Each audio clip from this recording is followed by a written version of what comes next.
औज़ुबिल्लाहिमिनश्शैतानिर्रजीम बिस्मिल्लाहिर्रहमानिर्रहीम। Dear student and scholar, अस्सलाम वालेकुम। आज हम जिस टॉपिक को डिस्कस कर रहे हैं वो है how to write an abstract in no time.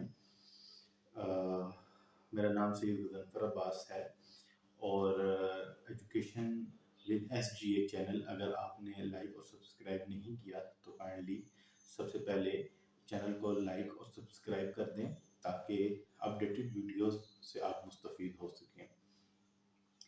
किसी भी रिसर्च आर्टिकल, किसी भी थीसिस या किसी भी आर्टिकल के अंदर एब्स्ट्रैक्ट जो है उसका किरदार नहायत कलीदी होता है, क्योंकि एब्स्ट्रैक्ट किसी भी रिसर्च की समरी होती है।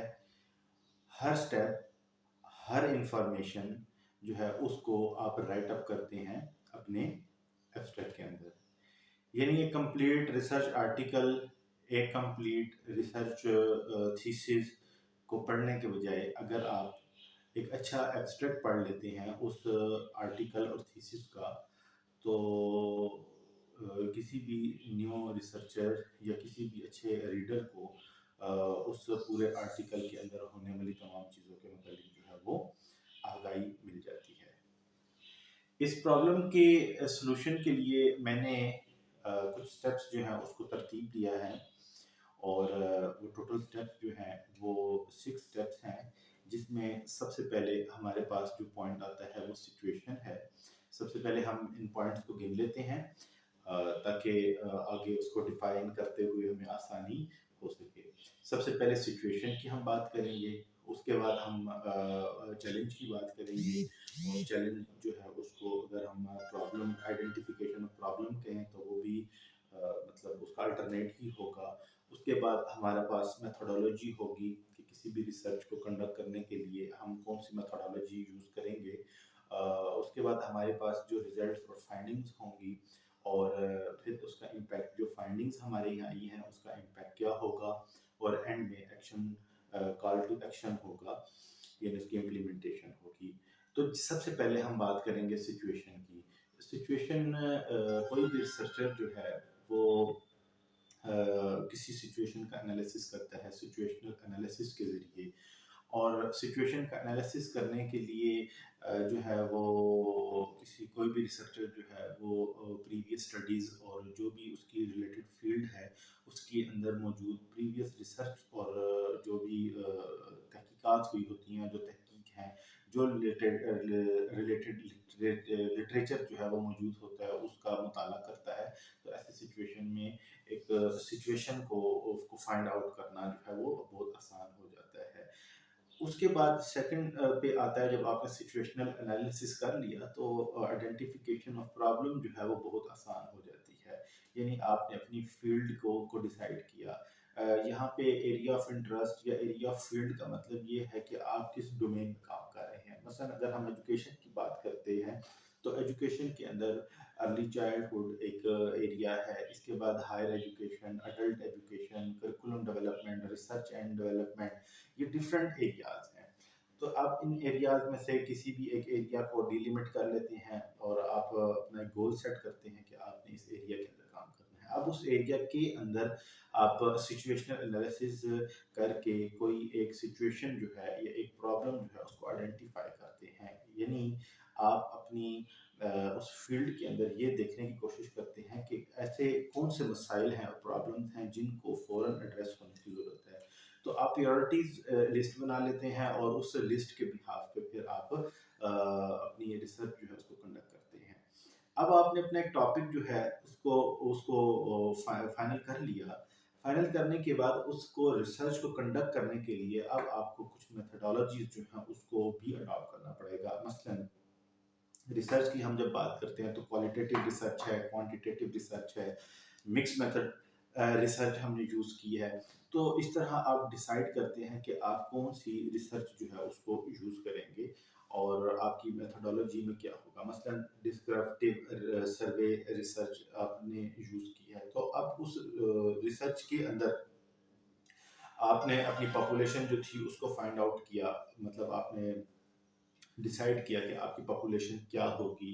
मसलन सेकेंडरी स्कूल स्टूडेंट्स होंगे या ग्रेड 5 के स्टूडेंट्स होंगे या ग्रेड 6 के स्टूडेंट्स होंगे, यूनिवर्सिटी लेवल पर आप रिसर्च कंडक्ट कर रहे हैं, तो ऐसी सिचुएशन में आपने अपनी पॉपुलेशन को डिसाइड कर लिया। पॉपुलेशन को आपने फाइनलाइज करने के बाद आप अपने सैंपल की तरफ जाते हैं। चूँकि हमारे पास रिसोर्सेज की कमी और टाइम बाउंड होने की वजह से हम इतनी बड़ी पॉपुलेशन जो है उसके ऊपर रिसर्च कंडक्ट कर नहीं सकते, तो हम अपना सैंपल जो है उसको ड्रा करते हैं। तो सैंपलिंग टेक्निक यूज़ की जाती है। मसलन हम रैंडम सैंपलिंग करते हैं, ठीक है। इसी तरीके से हम यूज़ करते हैं स्ट्रैटिफाइड सैंपलिंग जो है उसको यूज़ करते हैं, पर्पसिव जो है वो सैंपलिंग यूज़ करते हैं। तो ये डिपेंड करता है हमारी सिचुएशन के ऊपर।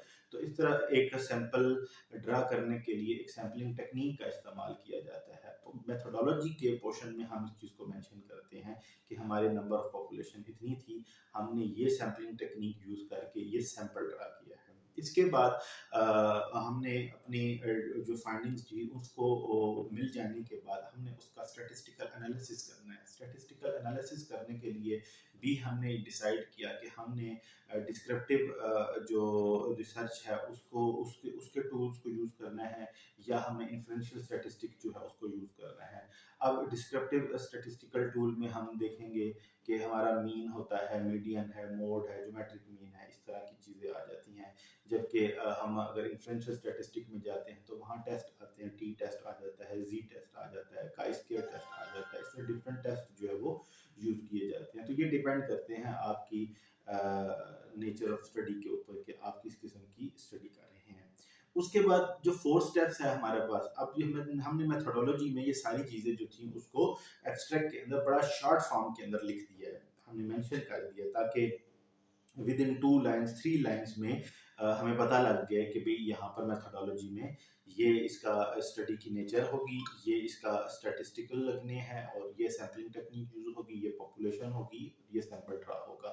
तो उसके बाद अब हमने रिसर्च कंडक्ट करवा ली। रिसर्च कंडक्ट करवाने के बाद जो है अब हमारे पास ये फाइंडिंग्स आ गई हैं।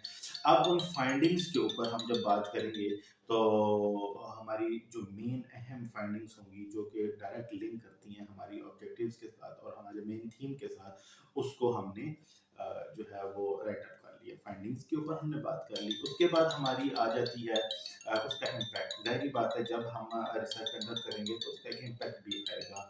तो उस इम्पैक्ट के ऊपर इम्पैक्ट होगा और वो इम्पैक्ट जो है देगा, यानी कि academic and socio economic academic of impact of your research, कि आपका रिसर्च का सोशियो इकोनॉमिक कंडीशन के ऊपर और किसी भी मुल्क की जो है एकेडमिक जो सिचुएशन है उसके ऊपर किस किस्म का इम्पैक्ट आएगा। अगर पॉजिटिव इम्पैक्ट डेवलप होता है और तो फिर हम उसकी कॉल टू एक्शन की तरफ चले जाएंगे, जो आखिरी जो स्टेज है उसके ऊपर, यानी a strong call to action that motivates your reader to explore further direction. तो अब बेसिकली जब हमने कॉल टू आने के बाद जो है अब हमारे पास ये फाइंडिंग्स आ गई हैं। अब उन फाइंडिंग्स के ऊपर हम जब बात करेंगे तो हमारी जो मेन अहम फाइंडिंग्स होंगी जो कि डायरेक्ट लिंक करती हैं हमारी ऑब्जेक्टिव्स के साथ और हमारे मेन थीम के साथ, उसको हमने जो है वो राइट अप कर लिया। फाइंडिंग्स के ऊपर हमने बात कर ली। उसके बाद हमारी आ जाती है उसका इम्पैक्ट। ज़ाहिर सी बात है जब हम रिसर्च कंडक्ट करेंगे तो उसका एक इम्पैक्ट भी आएगा। तो उस इम्पैक्ट के ऊपर इम्पैक्ट होगा और वो इम्पैक्ट जो है देगा, यानी कि academic and socio economic academic of impact of your research, कि आपका रिसर्च का सोशियो इकोनॉमिक कंडीशन के ऊपर और किसी भी मुल्क की जो है एकेडमिक जो सिचुएशन है उसके ऊपर किस किस्म का इम्पैक्ट आएगा। अगर पॉजिटिव इम्पैक्ट डेवलप होता है और तो फिर हम उसकी कॉल टू एक्शन की तरफ चले जाएंगे, जो आखिरी जो स्टेज है उसके ऊपर, यानी a strong call to action that motivates your reader to explore further direction. तो अब बेसिकली जब हमने कॉल टू एक्शन की बात की तो यहाँ पर इम्प्लीमेंटेशन भी होगी और इम्प्लीमेंटेशन के साथ साथ जो फर्दर रिसर्च जो है उसके दरवाजे जो हैं वो भी खुलेंगे। यानी एब्स्ट्रैक्ट में अब हमने देखा कि ये 6 डिफरेंट स्टेप्स थे। अगर हम इनको वन बाय वन जो है वो लेके चलते हैं राइट अप कर लेते हैं, यानी हमारा फर्स्ट टू सेंटेंस जो है वो सिचुएशन के ऊपर हम लिख दें, उसके बाद जो सेकंड टू जो है वो आपके प्रॉब्लम स्टेटमेंट में आ जाएँ, उस प्रॉब्लम स्टेटमेंट के साथ ही आपके रिसर्च ऑब्जेक्टिव्स भी मेंशन हों। उसके बाद आपके पास 2 से 3 या 4 लाइन्स जो हैं वो आपकी पैराग्राफ या एक पैराग्राफ जो है शॉर्ट फॉर्म में वो आपका मेथोडोलॉजी के हवाले से हो, जिसमें आपकी रिसर्च की नेचर, पॉपुलेशन, सैंपलिंग टेक्नीक और ये सारी चीज़ें उसमें मेंशन की जाएँ। उसके बाद आपके रिजल्ट्स जो हैं की बात हो, और रिजल्ट्स के बाद उसका इम्पैक्ट हो, और इम्पैक्ट के बाद जो है आप कॉल टू एक्शन की बात करें, उसकी इम्प्लीमेंटेशन की बात करें। तो ये एक बड़ी ही शॉर्टेस्ट और बड़ी ही जामे किस्म की एक अप्रोच, और एक ये कुछ स्टेप्स जो थे उसको मैंने फाइंड आउट किया। मज़ीद अच्छी वीडियो और इन्फॉर्मेटिव वीडियो और एजुकेशन और रिसर्च से रिलेटेड वीडियोस के लिए आप इस चैनल को सब्सक्राइब करें। इंशाल्लाह ताला बहुत जल्द एक नई वीडियो के साथ आपकी खिदमत में हाजिर होंगे। तब तक के लिए वज़नफर अब्बास को इजाज़त दें। अस्सलामु अलैकुम व रहमतुल्लाहि व बरकातहू।